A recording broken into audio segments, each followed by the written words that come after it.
YouTube channel, which is great. And welcome everyone to our first 2026 Ask Professional, very exciting one for this year. Very excited to have our panelists today, but I'm going to start with an acknowledgement of country. So I would like to acknowledge the Ngunnawal and the Ngambri people, who are the traditional custodians of the land on which I'm meeting here in Canberra, and pay respects to elders both past and present. And I extend this respect to all Aboriginal and or Torres Strait Islander peoples in attendance today. And feel free to put in the chat where you're paying your respects from today.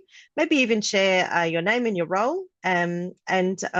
We will use the chat quite a bit for questions as we go through. We do have some pre-prepared questions, but always open for some others. Just quickly, a little bit about OZeWAI. We are a not-for-profit professional organisation in Australia for digital accessibility professionals. Used to be a conference where Wilco came over maybe 10 years ago to be one of our keynotes.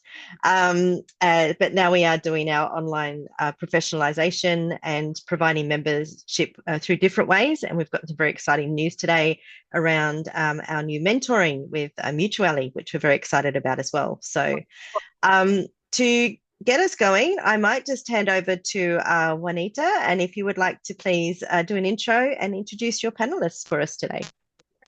Definitely. So my name is Jaunita Flessas. I'm the head of accessibility at Navy Federal, and now I run my own consultancy, Empower Accessibility. I also run in partnership with Accessible Community globally, which is a social enterprise pilot to train folks with disabilities on how to do accessible development. I also work with on leadership team OZeWAI with the W3C on the newest set of accessibility standards. And today we have three really great speakers. We have Andrew Downie, who has worked at TAFE New South Wales for 25 years in assistive technology and accessible online material. Now he works part-time for the University of Technology, Sydney as an accessibility consultant. He's a psychologist by training and appreciates the potential benefit of thoughtfully developed hardware and software. And so he's very frustrated by poor design of online materials. Also, today we have Ricky Onsman. He is a principal technical writer with Vispero, and his pronouns are he and him. And he's a veteran of accessible web design and development, both locally and internationally. And so from design agency work, freelancing, auditing, and training, and now writing testing rules and guidance articles. He's really contributed a lot to the accessibility community, and he's been a committee member for OZeWAI for over 10 years and a regular host or panelist on these Meet the Professionals webinars, and has presented at CSUN and is working at Vispero on developing AI tools and for knowledge assistance, rules, engine development, and accessibility training. And internationally, we have Wilco, who has been in the field, Wilco Fires, who's been in the field of accessibility for 20 years. His pronouns are also he, him. And he's the product manager of DQ's Axe Core Advanced Rules and previously of Axe Linter. He has a leading role at the W3C as DQ's advisory committee representative. He's the facilitator of the ACT task force and a former project manager of WCAG 3.0.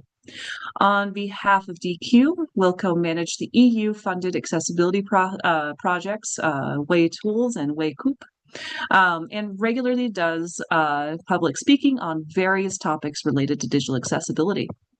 So we'll share their LinkedIn's and contact information a little bit later, but I really want to get started with opening it up to our great panelists. And just, I want each of you to tell us a bit more about your role and how accessibility is important to you. So why don't we start with...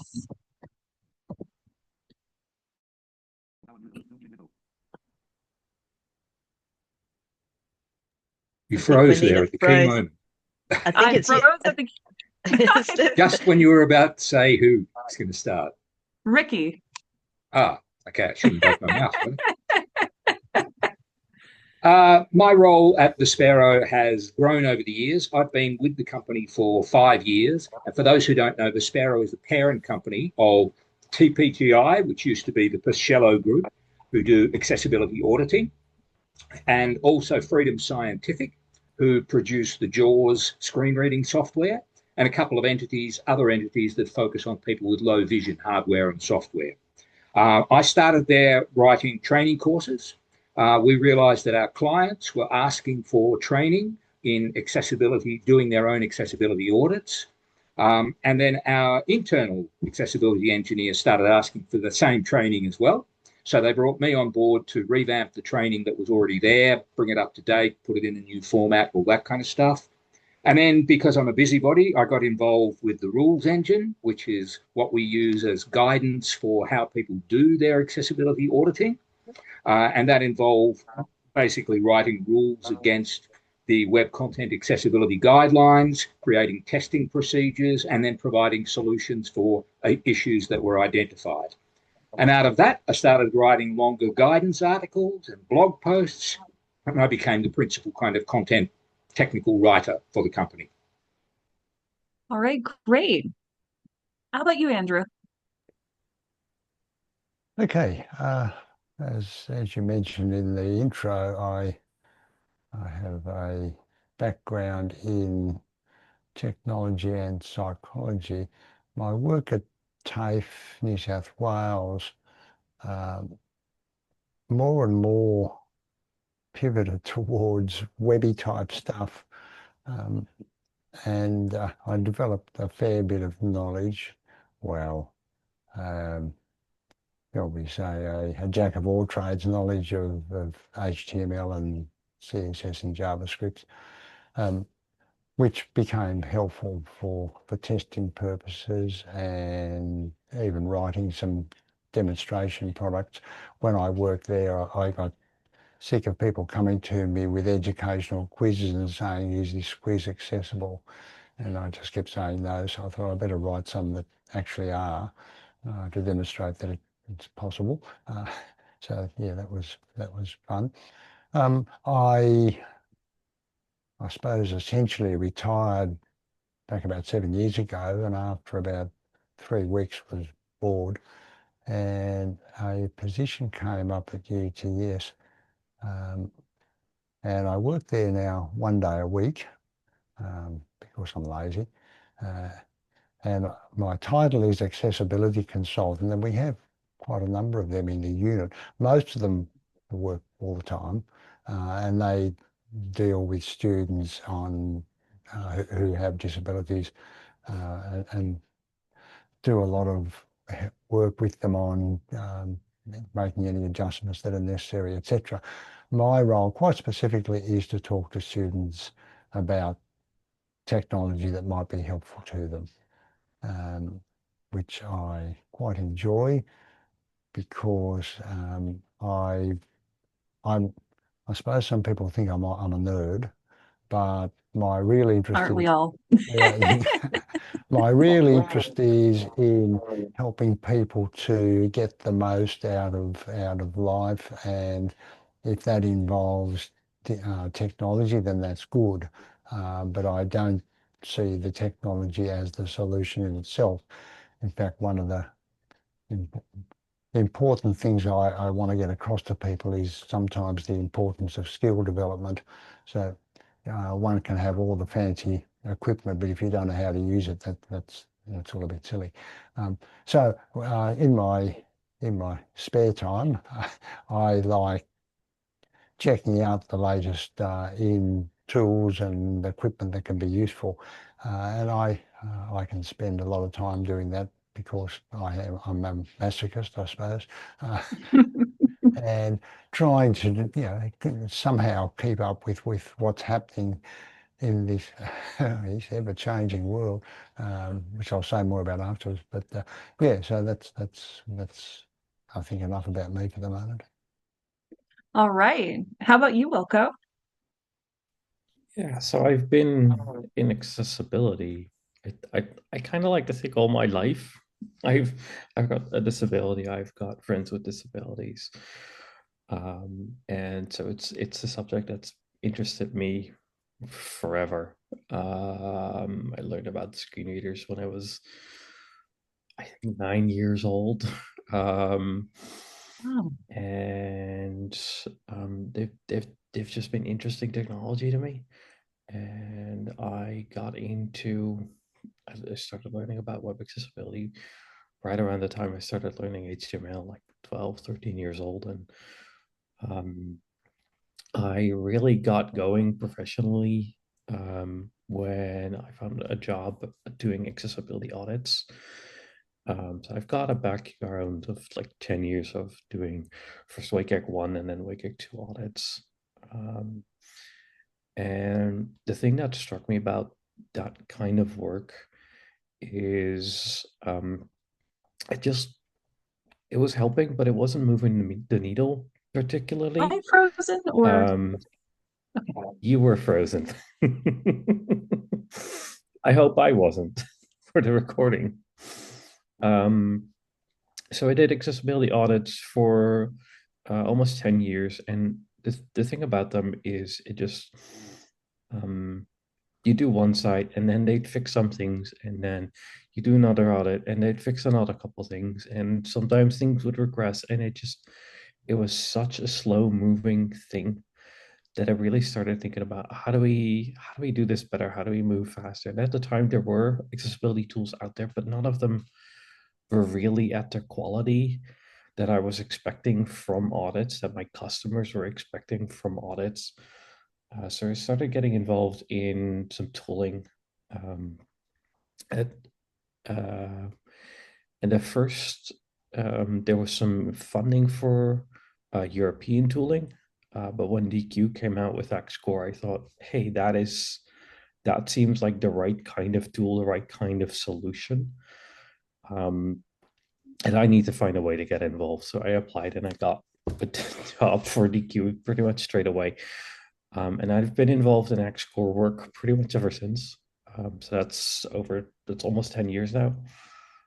Um, and within DQ, I've been driving similar initiatives to try to take some of um, the test work and try to make that faster, more efficient, make it easier for people to see whether they've done the right thing, to find where they may have made a mistake. Because I think that is a crucial component to getting accessibility right, is people trying to make things accessible need a way to quickly find whether they made a mistake.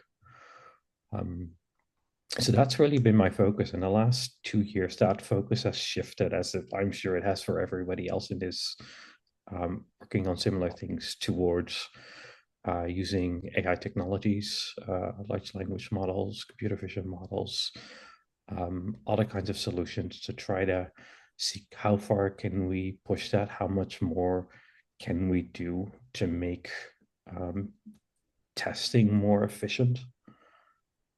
Because I think ultimately there is just so much to do that the few accessibility professionals that there are, that we can't handle all of it. We just need to be more efficient at this work. So that's been my focus at DQ.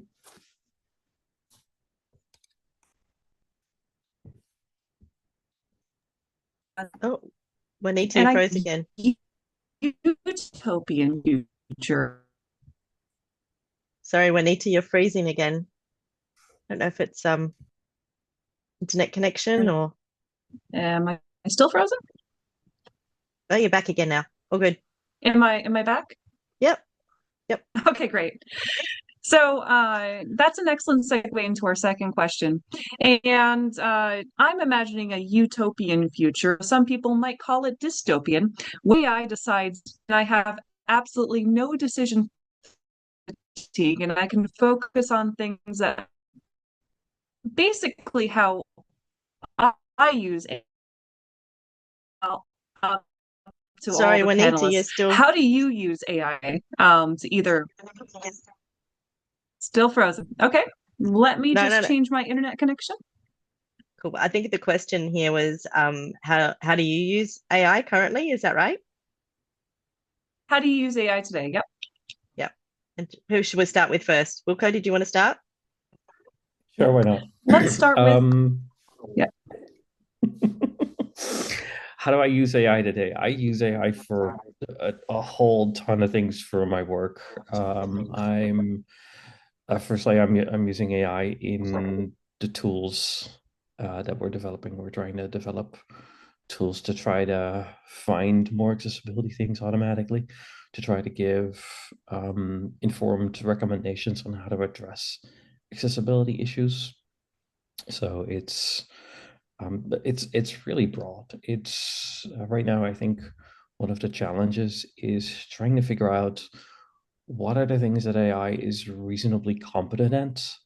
How do you break the massive challenge of accessibility testing down into small little questions that you can give to AI in such a way that it can reasonably accurately give you an answer? So those are kind of the ways that we're trying to enhance our tools. Outside of that, I use AI for a ton of my work these days. I use it to track my tasks.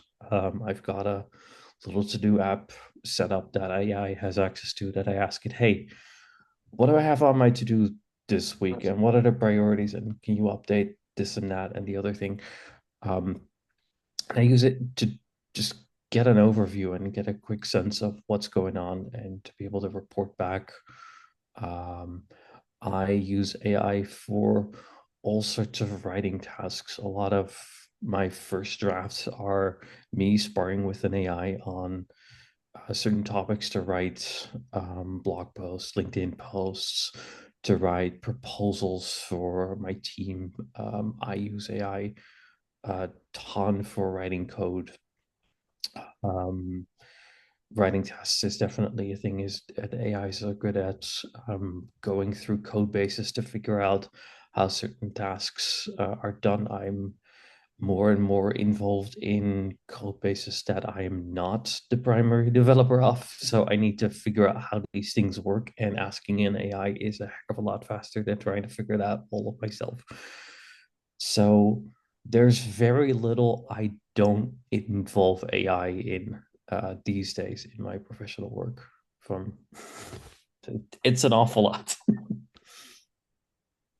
All right. How about you, Ricky?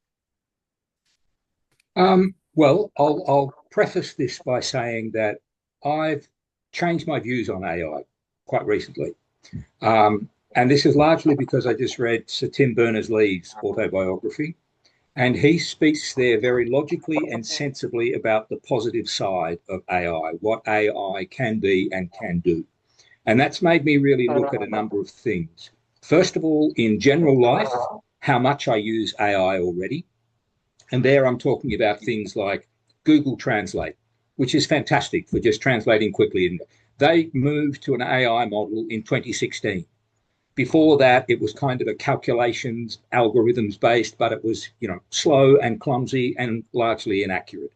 They moved to an AD Sensei AI and turned it over completely to that, and it reduced the errors by 80%. And hardly anybody knew. And we all use it now, and we're using AI, but we don't even think of it as AI. It's just Google Translate.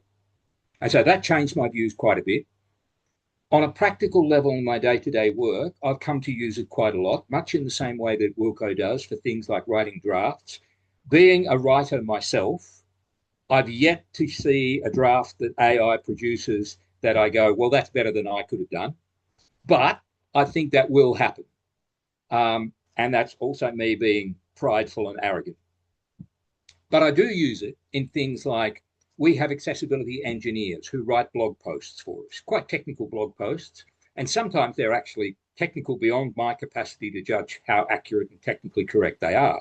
And I use AI to say, tell me, how accurate is this? How readable is it? What is it missing? What could it be improved? And ChatGPT, for instance, is terrific at that. It really is. It surprises me what it pulls out, the suggestions that it makes, the improvements, and they're always at least what I would do to improve it, and mostly more. So I'm getting a lot of confidence in that area of it. I definitely use it for automation purposes to do things more quickly. And for that level, it's terrific. I mean, that's not really AI. That's not an intelligence thing. That's just automation. You know, I find myself using it more for what it can do in terms of things like alt text generation, automatic captions, and it's getting better and better at those. You know, and I think we will rapidly go to. I know that Jaws Screen Reader is using AI now to as a supplementary tool. So when a screen reader comes across an image that doesn't have alt text, AI will supply the alt text. I think we're going to see a lot more of that. I think we're already seeing agentic AI in browsers where a browser, AI customizes a browser to a particular user's needs, including accessibility needs. And that will be a very powerful thing for people to take out the middleman. They're just dealing with the AI in their browser, not having to deal with a screen reader or other assistive technologies. And I see that happening more and more. And probably the other main area is that we started using ChatGPT to just put queries to it about technical issues that were brought to our attention about, you know, how do you avoid the problem of labels becoming disjointed from field forms when somebody magnifies it to a great degree. And the initial part of using that was not very successful. And we decided that the reason for that was because it was drawing on the web as a whole. And there's a lot of absolute rubbish on the web. And so it was feeding what it thought was the right answer, but wasn't. And we turned it around and created an AI that drew not on the web in general, but on all the audits we'd ever done, all the articles we've ever written, all the blog posts we've ever written, all the teams discussions that we've ever had. And that provides a much more accurate basis. So it's working not off a large language model, but a limited language model that is based on stuff that we know is correct. And that's a good lesson for us in that once you temper the enthusiasm of AI and deal with its tendency to say things that are not true and claim they are true, then you start to get a powerful tool in your hands. So that's kind of where we're at in terms of working with AI at the moment. I think there is a lot more potential for it. And certainly at Vispero, we'll be working a lot more with AI to do those tasks, not just for automation, but for intelligent answering of queries. Okay.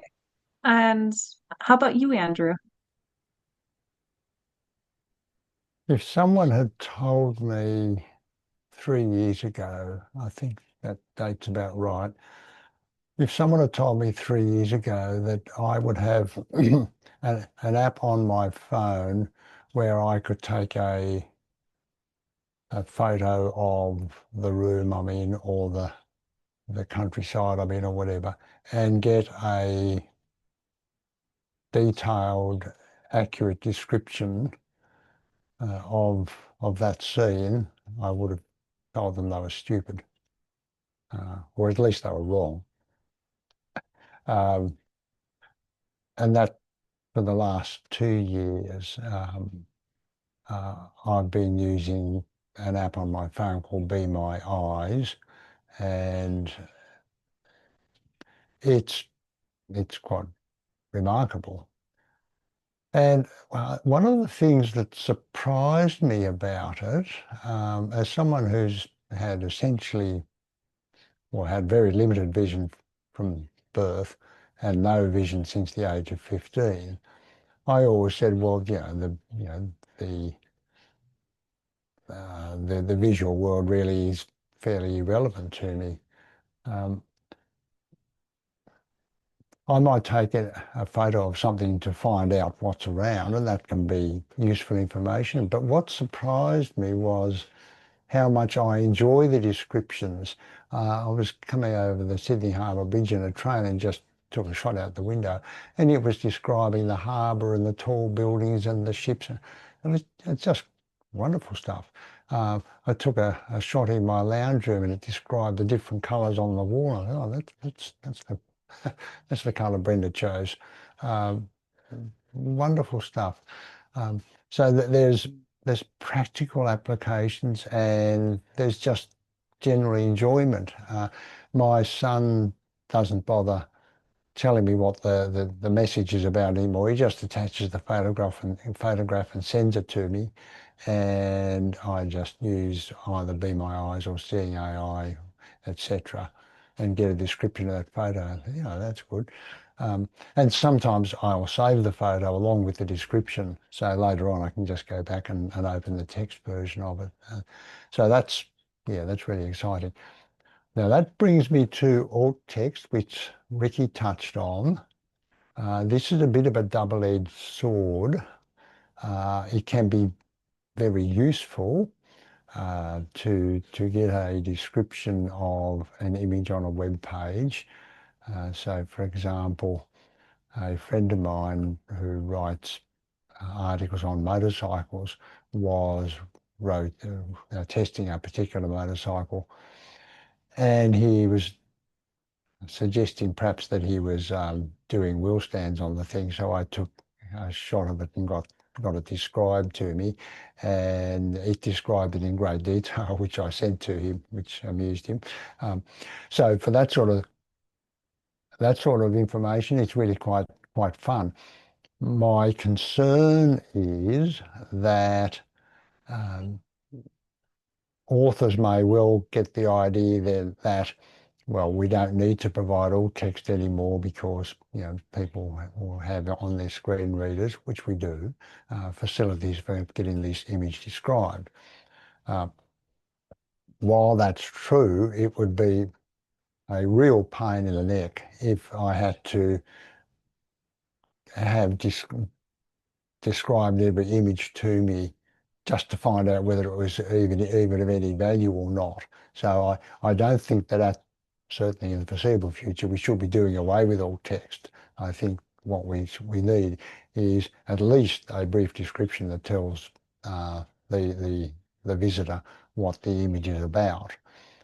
I think a couple of things, and Ricky touched on it. Authors may well use AI tools as a starting point for getting a more detailed description of an image. Now, the robot doesn't know the reason that you're including that image on your website, so it's going to give you perhaps a lot of irrelevant information, perhaps not the relevant information that you want, so you may have to edit. So either add material or subtract material, but it could be a very, very useful starting point if you're trying to scratch your head and think, how am I going to describe this?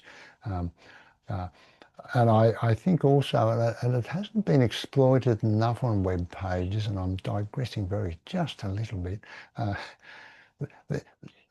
not a lot of people have provided, as well as the alt text, which is should be fairly brief, a more detailed description of images, and that could be done. We've got the tools now to be able to do that without cluttering up the page.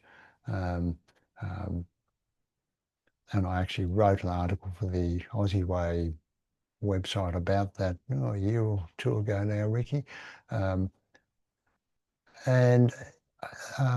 Yeah, so I think there's the potential for providing a brief description, but also allowing the person to go and get more detail if they want that, and perhaps also choosing to use the tools that are built into the screen reader if that's what they're using, or to get more detail.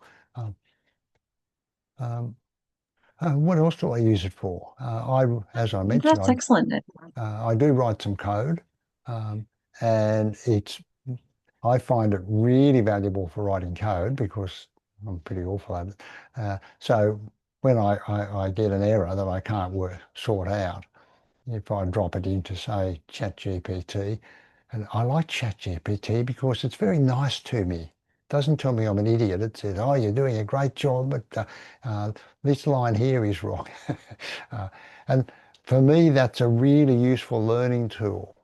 I can work out what I'm doing wrong and I learn how to do stuff. Um, um, uh, there, there is the potential for people to misuse it. Uh, I know someone who's a high school teacher and she has students who are doing that a great deal of the time. So yeah, for learning about code, really good. Also, just for general information, um, um, I'll sometimes find that the AI tools on the web can be really good if there's something specific I want, such as a detail about my car I wanted just recently, which I don't drive, by the way. Um, um, put that into that wonderful tool called Perplexity, and I get really detailed information with full references and everything. So yeah, it's all very good. Okay. Well, that's great. And I really want to circle back to something important that you raised. And it just sort of had me thinking, how do you all think AI is really going to change just the lived experience of folks with disabilities in the next 10 years?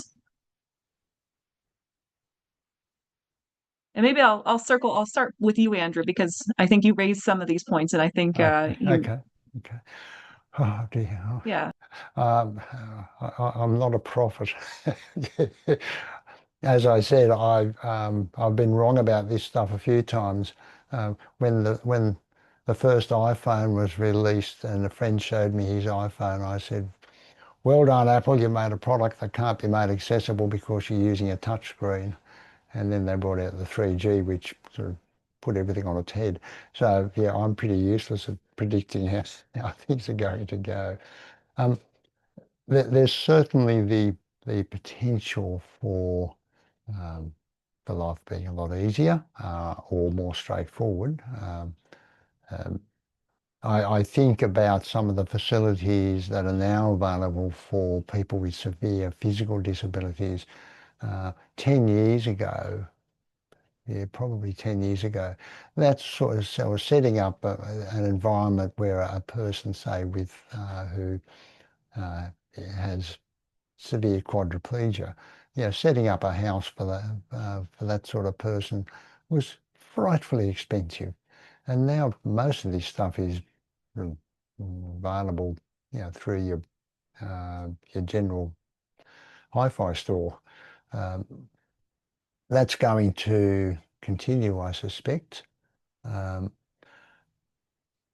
is there a risk of people being cut out of some of this stuff? Yes, there is. If it's not done well, that can be an issue.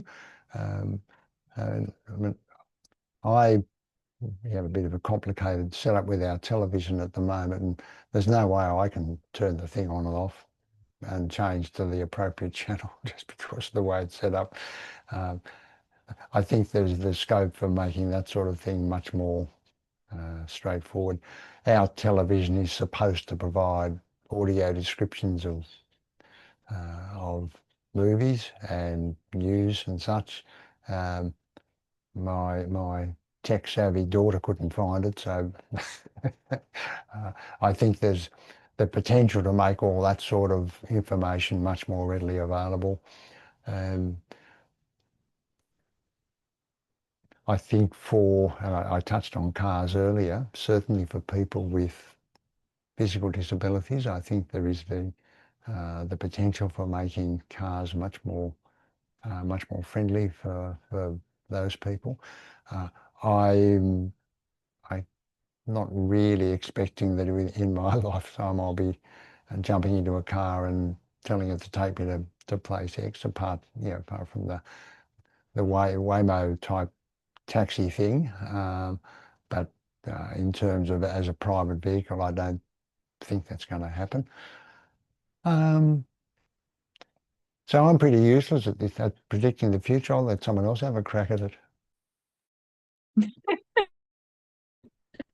How about you, Wilco? What do you think?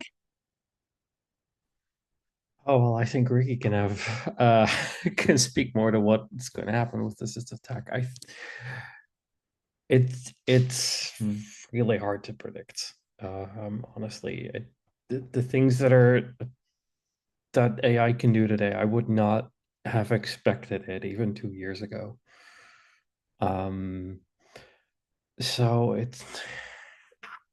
it's a tough one. I think AI has an awful lot of potential to make life easier for lots of people. I also think there are lots of dragons. There are lots of scary things that this technology can enable people to do that make the vulnerable people in our society even more vulnerable. And that's a thing that really worries me. I think scamming gets an awful lot easier in a world where everybody has near infinite access to AI. I think discrimination through AI is a very real and very scary thing. I think privacy is something that is going to be hard to protect if you want to have access to these smart systems. The amount of information that people are sending into BMIIs and into its AI services is kind of scary to me. And we're just going to have to trust that companies that get that information aren't going to keep it and do things that they shouldn't with it. I find that kind of worrying. So on the one hand, I think there's a lot of potential to make access easier. Interfaces are wild. Interfacing with apps, with the web, with televisions, with anything. Interfaces are complicated to use, and having a way to just say what you want and for the machine to figure out what that then means is fantastic. I think that is going to make a lot of people's lives much easier. But I think there's also a lot of drawbacks that we haven't quite figured out. And we're gonna need to be very careful with all of that. So. All right. Well, and that actually does remind me of something that we discussed, not you and I, but that we were discussing at the W3C just a few years ago, where if folks are using the web through AI tools, what happens if a state actor actually controls the LLM? And people only have access to state-sponsored information. So, definitely there are a lot of positives, but a lot of things that we have to consider in sort of the new age of AI. Ricky, what are your thoughts? I think in the next 10 years, the single biggest thing that will make AI very powerful for people with disabilities is its ability to be customized and personalized to individuals. This will be very powerful for a lot of people, but it will be more empowering for people with disabilities than just about any other section of the community, because it will mean that your AI becomes your AI, not an AI, but your particular one, who knows you, who knows what your impairments are, who knows what your support needs are, and who's able to address your specific circumstances. So and that's partly it's things like getting used to individual voices. Voice access will become very important. We saw, in fact, at AliCamp, a demonstration of the Waymo that Andrew says is not going to happen. It is going to happen, and Waymo has already applied for permission to do test drives in Australia. But we saw it at AliCamp in a test drive in San Francisco, where a blind man took a Waymo car for a test drive. And one of the things that was important was its ability to respond to his voice. So as he gave it instructions as they went along, it changed how it operated. And I think that's going to be one of the best things that happens in the next 10 years is that we will have our own AIs. And that's going to be a very powerful thing for people with disabilities to be able to say, take this document and put it in a language that I can understand, not just that's plain English, but put it in what you know that I can understand. That's going to be a tremendously powerful thing. I think there will be general kind of things that we find AI being used more in the community. But the single thing that I think is going to happen is that it becomes a personal tool.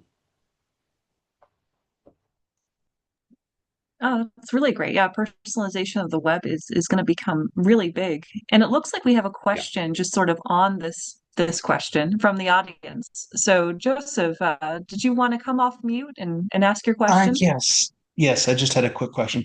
So you said it's going to personalize the internet. And I guess my quick question here is, would you have any concerns about how that would further kind of the fracturing the way people interact with the web already? Because we already in our algorithms already kind of sort us already and kind of fracture us away from each other. And now that sounds like as much as it would be a potent tool for a person with disability, it'd also be an even further fracture along that lines, further polarization of information that we all get. I think if that makes that sense. potential does exist. One of the things that Tim Berners-Lee talks about in his book is the development of individual pods of information that control your personal information, everything from your financial, medical, social stuff. And they are controlled, the user controls those through AI. That has the potential to both make every experience much more personalized, but it also allows for sharing.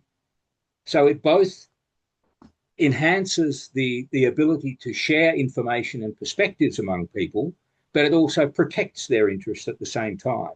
Now, that's, that's one of the technological breakthroughs they're working through there. They call it SOLID. And that has real potential for mitigating some of the circumstances you're talking about and eliminating the dominance of people at the moment who control the web in particular for commercial profit exploitative means. And that is something we're going to have to do, work against that stuff. And what we have to do is make AI help us work against that stuff. Does that make sense? That does. Thank you Andrew, very much for that explanation. I think Andrew wanted to kind of add on to that.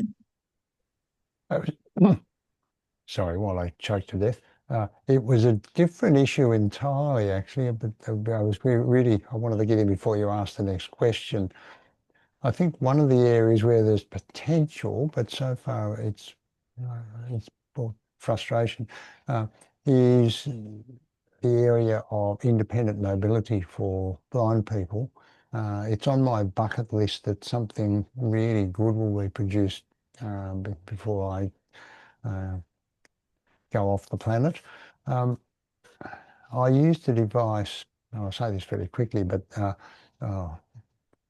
40, 50 years ago, which I still regard as the most effective tool to help me get around under the best circumstances. It had flaws. It was using ultrasound and was pretty basic. The tool I mostly use now also uses ultrasound. It's more basic, but extraordinarily reliable and helpful. What we're getting from AI with your meta glasses, etc., is information about what's around us, and that's good. But in terms of being able to walk confidently through a crowd without bumping into people and so forth, none of them are doing that. They're telling us there's, the name of the shop. Oh, that's handy. And GPS is useful if you're not in a big city, because if you're in a big city, the GPS is too unreliable.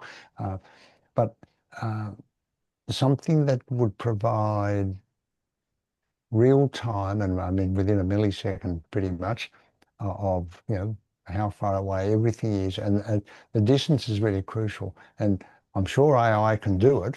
And if Apple would ever reduce the size of their Vision Pro headset, I think there is a perfect piece of hardware to start doing that. Yeah. Anyway, that was just a thought. Yeah, I actually agree with that. And I think that people are doing that in gaming.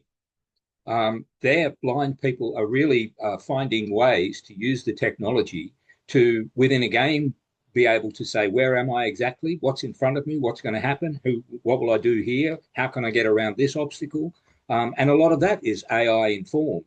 And I think, as is often the case, something that happens in one context can or needs to be transplanted into a more general context to become useful to people on a broader scale than just gamers.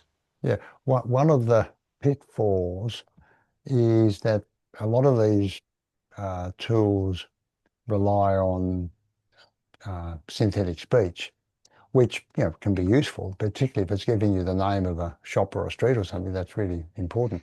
But in terms of avoiding a person, a pole, or finding a chair, that sort of stuff, it's really got to be, well, finding the chair's okay, but for finding obstacles, doorways and stuff, it's really got to be an audible or a vibratory signal that gives you immediate information. Because, I mean, if you try it sometime, you try to direct a person who's blindfolded and tell them to, walk down the street, and then you'll find you just can't get the information there quick enough.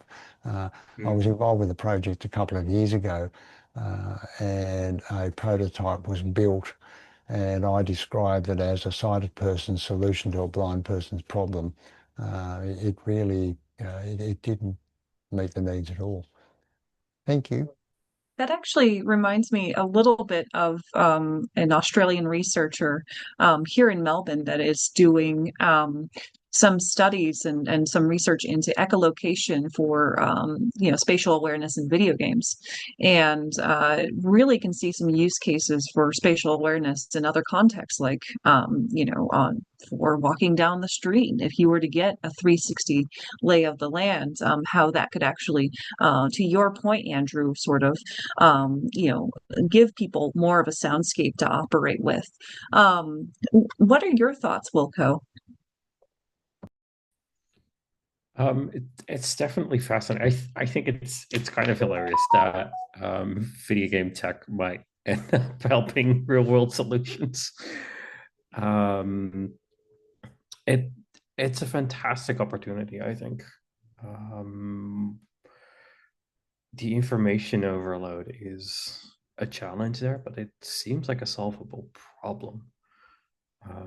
What I'm kind of hoping, Ricky touched on this, is for AI to not just be personal, but for it to be as fast as it needs to be. It actually probably needs to be on the device. You want to have that with you and not go out on the internet taking 100 milliseconds to go to a server and then back, and then to give you that information. And I would love to see a future where on-device AI really takes off. I think that somewhat helps to mitigate some of the problems that I touched on earlier too, where it's a system that is ultimately still in control of one of these major companies or a state actor who could say, yeah, no, you're not getting this anymore, or who could use it to monitor your activities. I think really where this needs to go as far as assistive technologies is concerned is at least on-device AI capabilities. And so I guess something that makes me sort of pause is the fact that a lot of these tools are, there's gatekeeping going on where you have to pay money to access them. And in a world where people's quality of life will be determined by the AIs they have access to, how does that change the equation for people with disabilities, especially in a world that doesn't necessarily give them access to economic resources?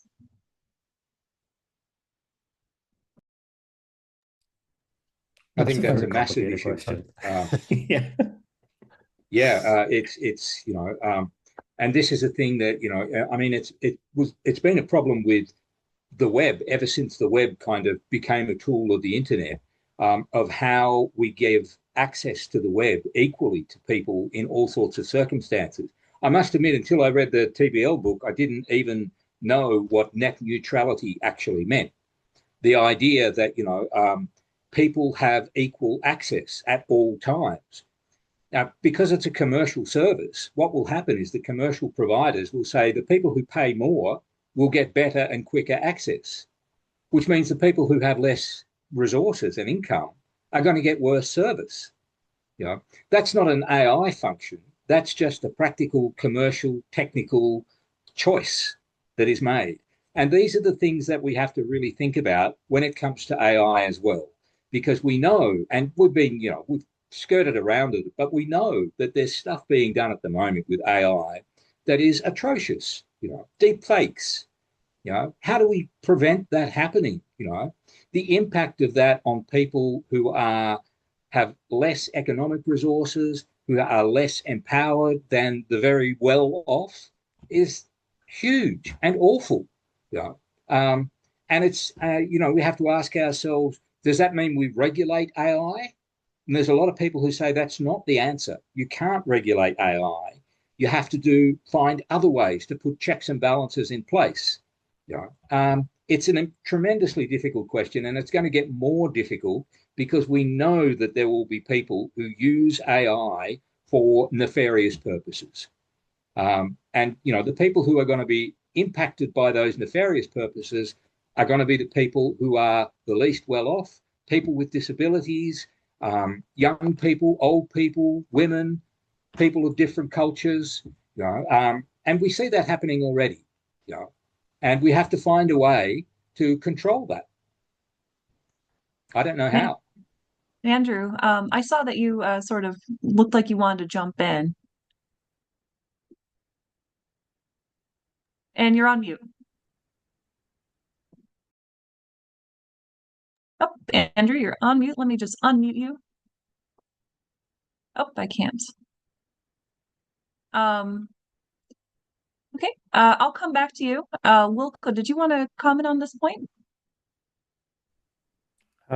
Yeah, honestly, I'd love to be in Ricky's chair right now. I think Vispero is in one of the key positions to do something about this kind of problem. I read a lot of sci-fi, and all of this reminds me so much of I'm going to be playing a cyberpunk game this week with some friends, where one of the key themes is access to technology, is the haves and have-nots, is the people that have access to the advanced technologies can get very far with it, and those who don't are left out in the cold and are disproportionately disadvantaged because of that. And it seems like there's a real opportunity for that to happen if we don't get things right at this stage of things. I think we're hitting an inflection point where really, if we figure out a way to make these tools available widely, if we do this in a way that people can use it and can use it broadly, then I think there's a real opportunity for people with disabilities to have their lives improved by this. I think on the flip side, if we get this wrong and this becomes here's a service you pay $10, $20 a month to get access to a good screen reader, and otherwise you are left with the old crappy one, which nobody builds for because we are assuming that everybody has the modern screen reader with that subscription service, then I think I think that's a worrying possibility. And just the way that the economy is developing, where everything is becoming a service, where nobody really owns anything. And Ricky talks about it being your AI, but it isn't really your AI. It's still an AI run by a third party that you have to keep paying if you want to keep having access to that. And you have to be okay with sharing all that personal information about exactly what are your needs as a person, the fundamental things. What do you need to understand and to be able to use this technology? That's very personal information. And if you're not okay sharing that, you are stuck and left in the cold unless we figure out a way to make that a system that you own completely. That kind of makes me think about a book I read called Techno-Feudalism, where we're sort of heading into a world where we're having to pay for access to platforms. But then I think about times in history where people have broken that. And I think back to that's the reason why we have NVDA, is because a couple of blind programmers said, well, we don't think assistive technology should cost people money.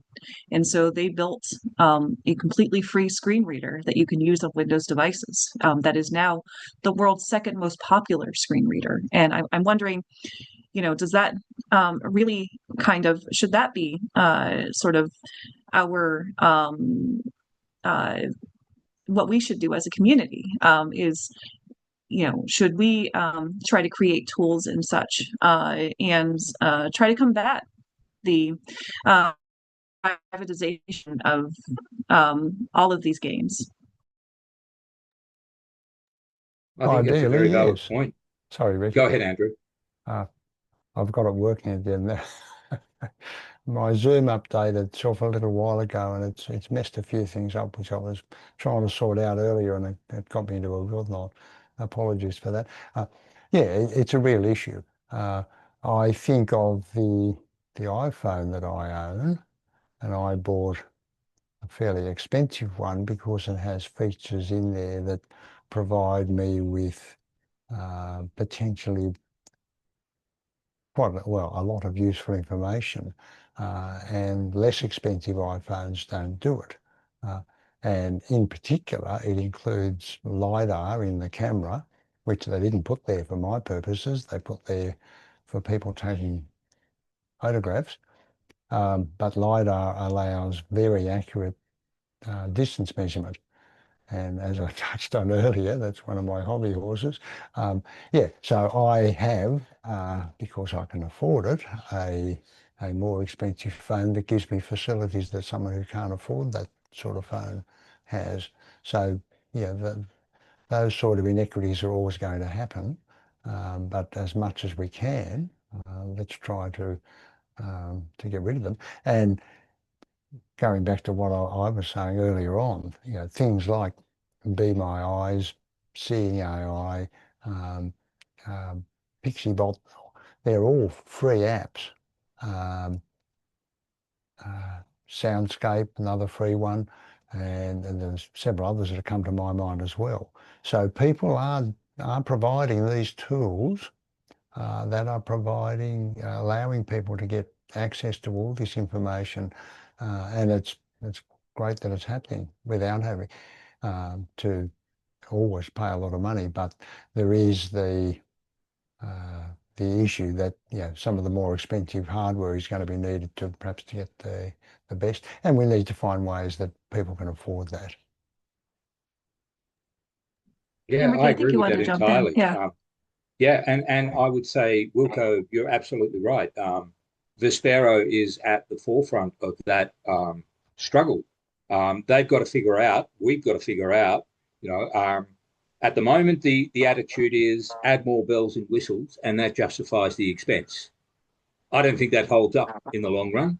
And it's not going to work as NVDA expands its abilities, and remains free. I think it doesn't only apply to JAWS versus NVDA. There are a lot of assistive technologies that are based on a commercial transaction that shouldn't even be based on a commercial transaction. But I think you're absolutely right that the Sparrow is at the forefront of that, and it is struggling with it, quite frankly. I don't know how they're going to deal with it.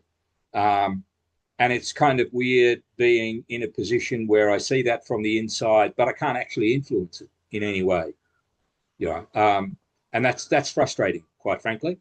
Um, I think there is a level there where services to people with disabilities are based often on a commercial transaction, and that limits their availability to people who can't afford to pay. And there's a kind of almost a self-fulfilling prophecy as in that the people who are least able to pay are people who have disabilities. Yeah. The kind of one aspect that's been kind of tried to be addressed by various governments is to make those government services government controlled. The trouble is they're not very good at it, and they don't provide it very well. And it ends up the process of provision becomes corrupted, so that still only the people who are well funded and have disabilities get the support and services they need. I don't see AI as a solution to that. I don't see it as a positive influence on that, because it is essentially a commercial transaction. I mean, all of the AI companies are just in an absurd position where they are losing money hand over fist in the billions and billions of dollars. And it's almost impossible to see how they will ever turn a profit. It's a fool's market. What we have to do is make sure that people with the greatest needs, including people with disabilities, don't become victims of that whole process. And I'm not sure exactly how we do that, but I think activism is a big part of that. That we stand up and say, no, hang on, that's not right. We can't do it that way. I had a lecturer when I was at uni back in the 70s who worked on Sesame Street. Now, this might sound like a huge digression, but I think there's some relevance. And one of the, well, the motivation behind Sesame Street was to improve the literacy and understanding of poor kids. And it did that, but more well-off kids improved more.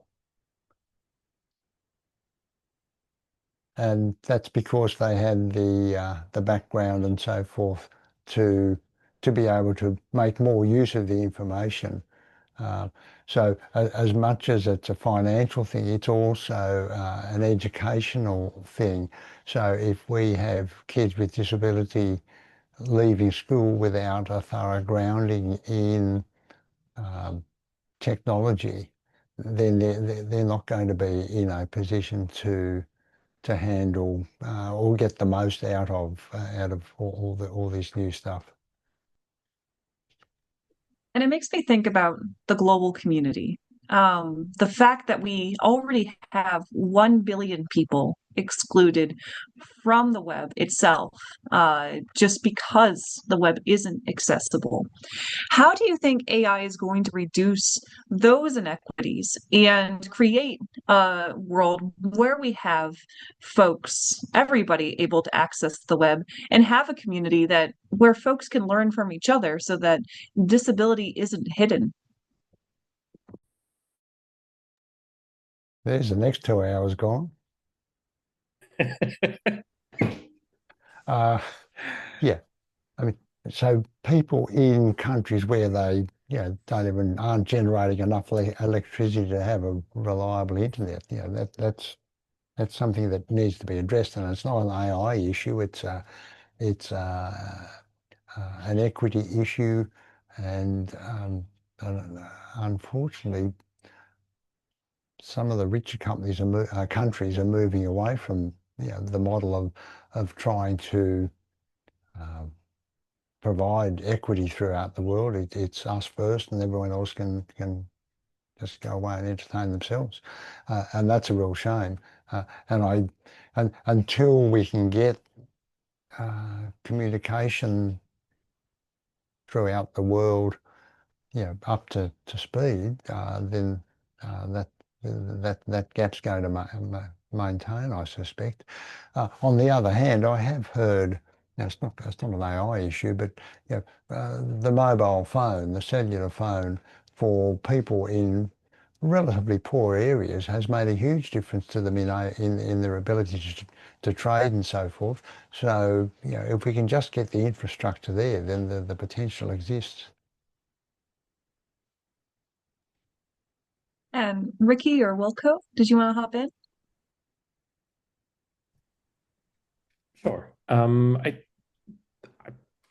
don't think AI is going to change that. I think that there are different problems at play there. What I think has always been interesting about the field of accessibility is that companies are generally pretty willing to just give away accessibility features, to just invest and write that off as this is nice for our marketing. We look good by just giving this stuff away. Apple is more than happy to just give away a free screen reader, and so is Microsoft these days. AI features like Be My Eyes is completely free. I think that's fantastic, and I think that probably it will stay that way, just because these organizations look good for doing those kinds of things. And should we want a world where those companies are the main reason that people with disabilities have access and they can take it away at any point whenever there's some financial pressure on them? I preferably not, but also it's working. So as long as it's working, I think that's a positive, and I think there's a lot of opportunities there. Like this conversation has turned a little bit dystopian more today. Like I like to have a positive outlook on these things. I think there is a risk of people being left behind, but I think we just need to be very conscious of that while we're moving forward. I don't think that should mean we stop trying to push things. I am excited about a future where we don't need to write text alternatives anymore, where we don't need to write page titles, and we don't need to give lang attributes on elements that change language. That is nonsense to me, that we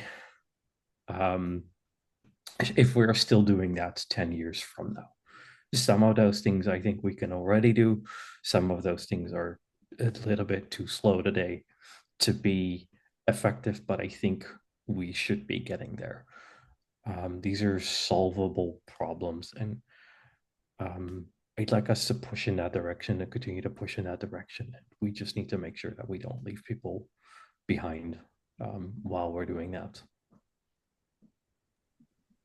Exactly. And I think that really is a good segue into another sort of series of topics and another part of our discussion. We have a lot of interested people here today who want to learn about AI and how they can kind of use AI to help them in their work, but also use it to help further accessibility just generally. And just want to get all of your thoughts on that. Well, I'll dig into that one. I think there is a thing there where I mentor people who want to get into the digital accessibility industry. And a lot of the time when I talk to people, the reason they want to get into it is because they want to do good. And it's not just good in particular, but because they have some personal association with disability or accessibility, a member of their family, part of their own personal experience, and they want to find a way to turn that into something that is a way of making a living, but doing good for the world at the same time.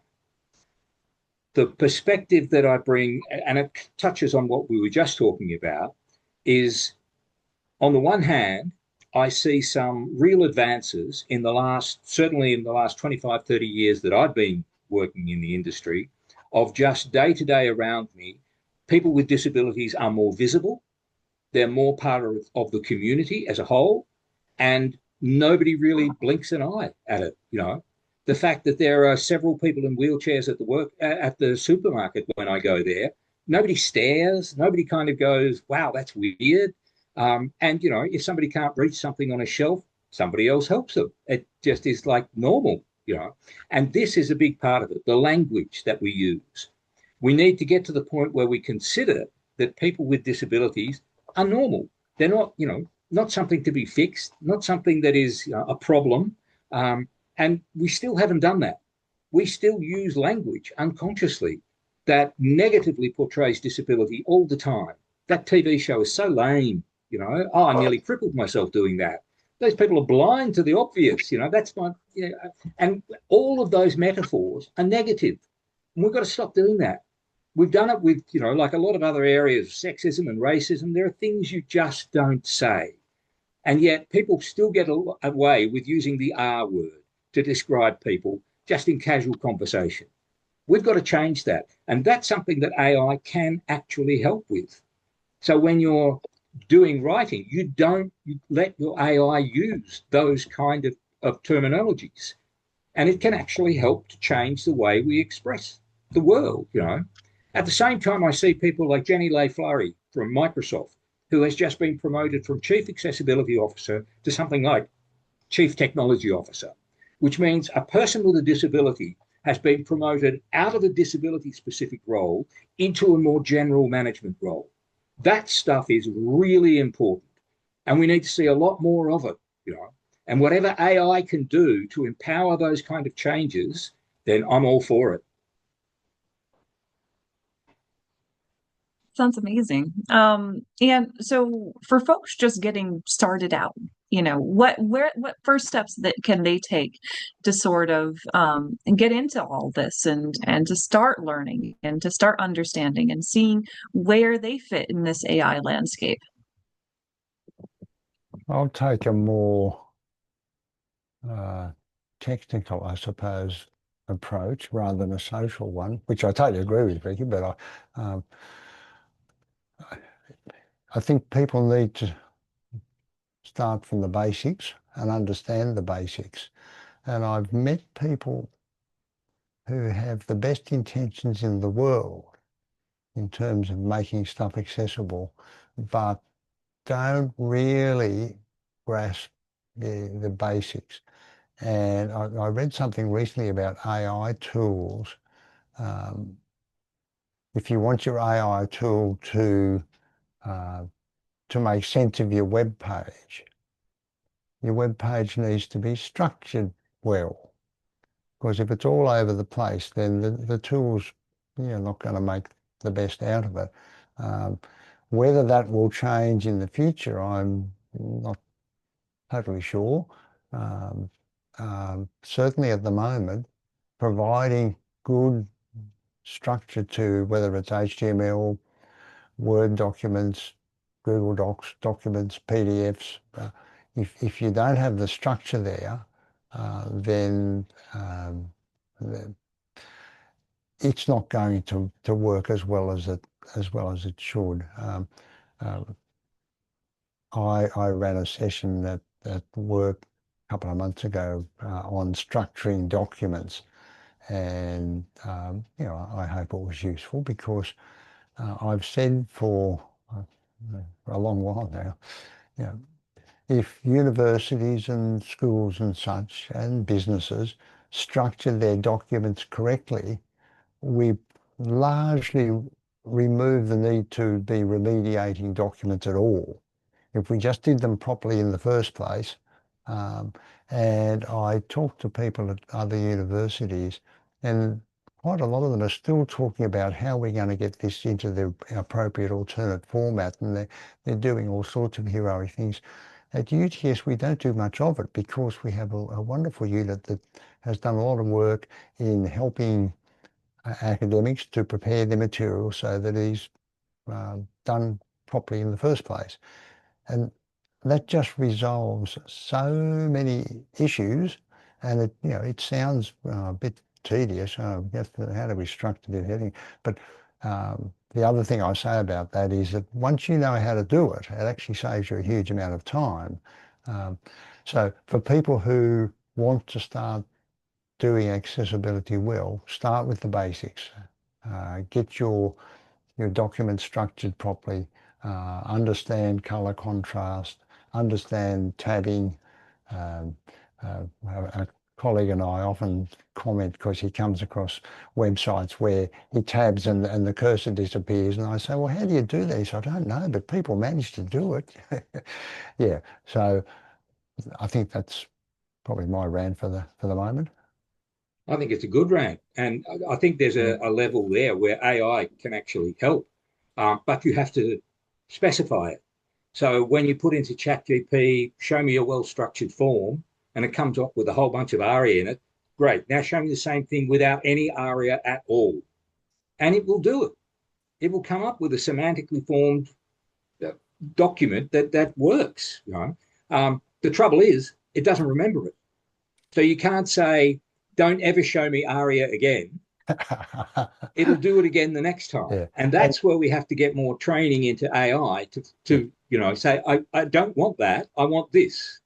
Yes. Sorry, Wilco, you're about to speak. I'll just say very quickly before Wilco gets a word in edgeways. There are times where ARIA is appropriate, but by gee, it's misused far more often than not. Okay, Wilco. Oh, heck yes. Stop using so much damn ARIA. Sorry, was I not supposed to? I think I've given that talk, haven't I? But in terms of the basics don't change. The basics are still what they have been for the last 10, 20, 30 years, really, is use semantics, understand document structure, know the fundamentals, and AI can help you learn that a little bit, although don't trust too much on that. Go to a platform that actually knows how to educate about accessibility, because AI is not trained on that. It is trained on lots of rubbish. I think what's new in the field of digital accessibility is that I think accessibility experts, beginning ones, advanced ones, are going to need to learn how to instruct AI tools. Software developers are using AI to generate code, and the more we can help them, and helping them means helping the AI to generate code that's accessible from the start, the less fixing they have to do, the less mistakes they're going to make when they don't fix it. And I think that's a crucial skill that's really new to our field. And some of that starts with, yes, know the basics of HTML and ARIA, understand how these technologies work. But I think more importantly than that these days is understand design systems. Because a lot of organizations use design systems, and rightly so. And if you if you get a design system right, if you build accessibility into your design system, and then have documentation that AI can use to follow those accessibility requirements in that design system, you are going to be much, much better off.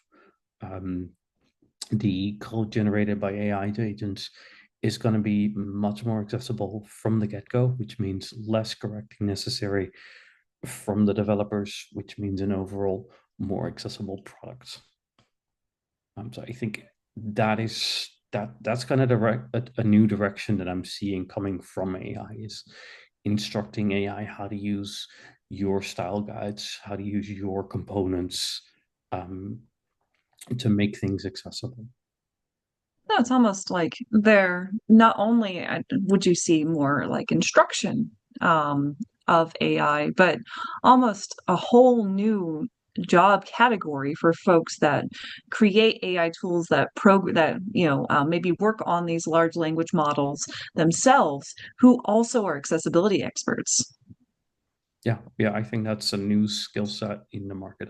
I've not seen much of that yet. It is really early days for this, but I think it's heading that direction. I think we all should be thinking about, how do we do this? How do we get AI agents to create more accessible code from the get-go? And I think the message for people entering the industry is, you cannot depend on AI to do that basic work for you. You have to do the basic work, and you have to make sure that that informs the AI. So Yeah, it's the thing we started with. It's good for drafts, but you need to get it right. Like, yeah, it can write a draft for you, but correct it and make sure it does things appropriately. yeah, yeah. So I want to end on one final question. And this is a little bit funny. What would you never use AI for? I know it doesn't give good, like, personal advice because I know that I'm not always right, but and AI says I am. So what would you never use AI for? Oh, that's easy. Anything financial. I don't let AI do financial transactions. Don't let AI write anything with finances. Don't trust it. Yeah, that was the first thing that occurred to me. Investment advice. Do not rely on an AI for investment advice. How about you, Andrew? The first thing that came to my mind was making a cup of tea. Sorry, I was being flippant. I have never yet, and I was interested that Ricky does, but I have not ever used AI to write a draft. I'm not even sure I trusted that far, because I'd finished home to rewrite the thing anyway. Um, um, I know, I hear what you say about financial stuff. I was talking to my daughter about that, who's teaches software, and she was saying, "No, I never trust it for doing calculations because it you can get it wrong so easily." Um, but yeah, um, I think for my basic stuff, I'm probably not going to be needing to use it for that. Uh, I'm suspicious of AI doing summaries. Now I know for some people that's a really useful feature for them, but gee, you're never sure what it's going to chop out.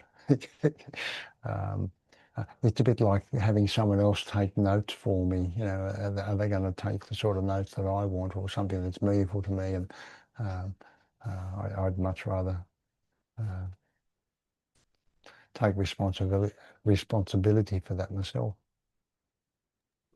All right, so we have about 6 minutes left, and I wanted to give Bree the floor to talk about our new announcement that we are making, and also do some closing remarks. Oh, wow. Great session. Thank you, everyone. It's been so good to have you here. Lots of really good discussion. And we knew that our first one on AI was going to kind of be quite an overview or large ranging, discussions and topics to come up. Watch this space. I think we will go deep dive into certain aspects at some stage as we go through where this is going. So thank you so much. So we're very excited. Just a couple of key things to look out for. We are preparing our next few us professionals coming up. The next one is in March. It'll be announced very soon around change makers and leaders in accessibility space. So keep an eye out for that one. Some very exciting panelists for that. We also have some event management, how to do accessible events.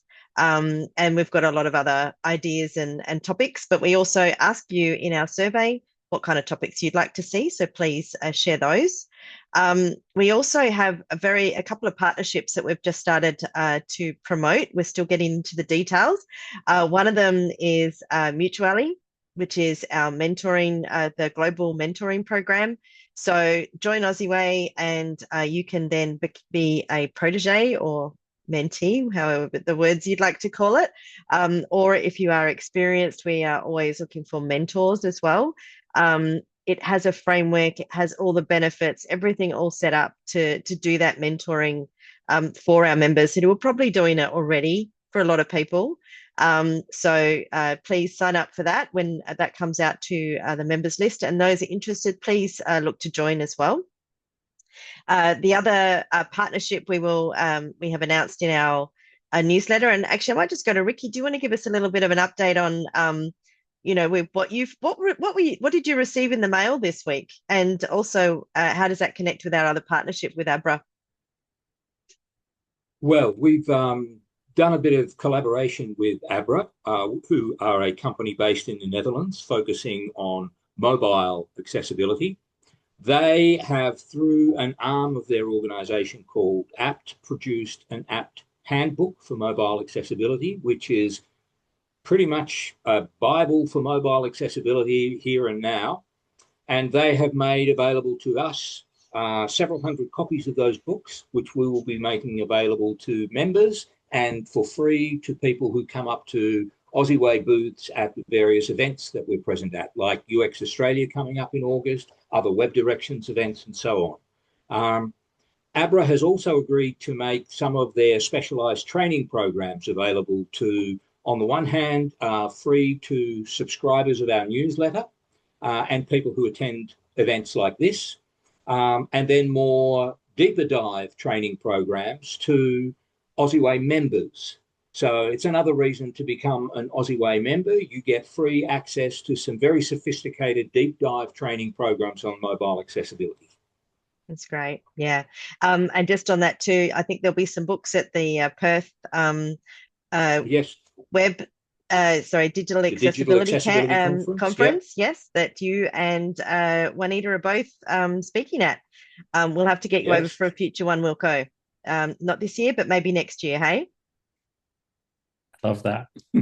Excellent. So please, if you haven't already, please look at joining OZeWAI. We do a lot for advocacy. A lot of those messages, we actually send letters to ministers, to government, especially in Australia, to advocate for what needs to happen around digital accessibility. We need your input into that. Become a member, become a committee member if you'd like to, but share our work, join us, and be a part of the community. We'd love to have you.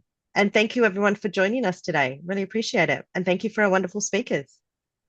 Thank you for having me. Thanks, Juanita, for moderating. Thanks, everyone. And it all worked in the end. Thank you, Juanita, especially.